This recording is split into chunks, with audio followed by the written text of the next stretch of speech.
More business owners across the country are requiring their workers to be vaccinated against COVID-19 in order to stay employed. Some workers think if they opt out of this that they can get unemployment benefits, but an expert says that may not be the case. Ann Paxton with the Unemployment Law Project says she and her colleagues have been working tirelessly throughout this pandemic. We've been completely swamped over the last 18 months. The group has been helping folks with free legal advice after they've been denied an unemployment claim throughout the state. While the backlog of unemployment claims is already high thanks to COVID-19, the people who opt out of the vaccine against that virus could soon present another problem.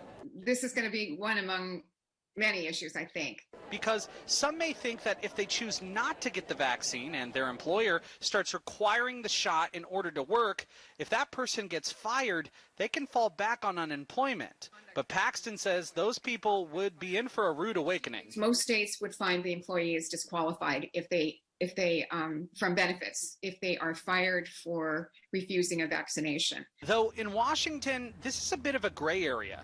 According to Paxton and the Washington Employment Security Department, if a business requires its workers to get vaccinated and a person doesn't get the shot because of medical reasons or religious exemptions, they could still potentially get unemployment if they're fired.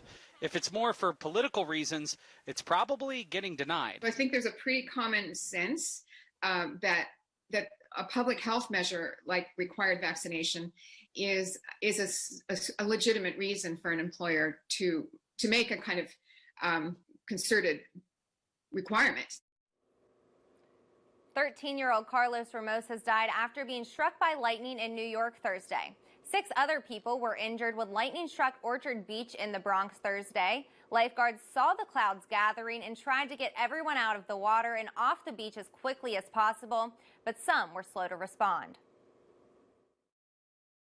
Lightning went in front of me, and I began to pass out and started shaking, and blood came out of my mouth. And when you opened your eyes, what's the first thing you saw? Just me in the ambulance. The beachgoers injured by the lightning strike ranged in age from 5 to 41.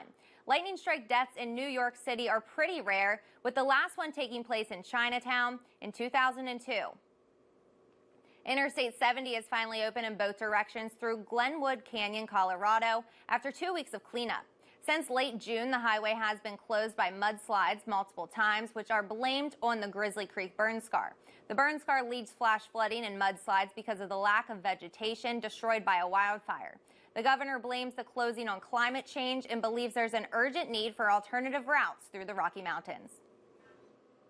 And students are starting to make their way back on campus. Coming up after the break, we're going to be taking a look at the moving in forecast.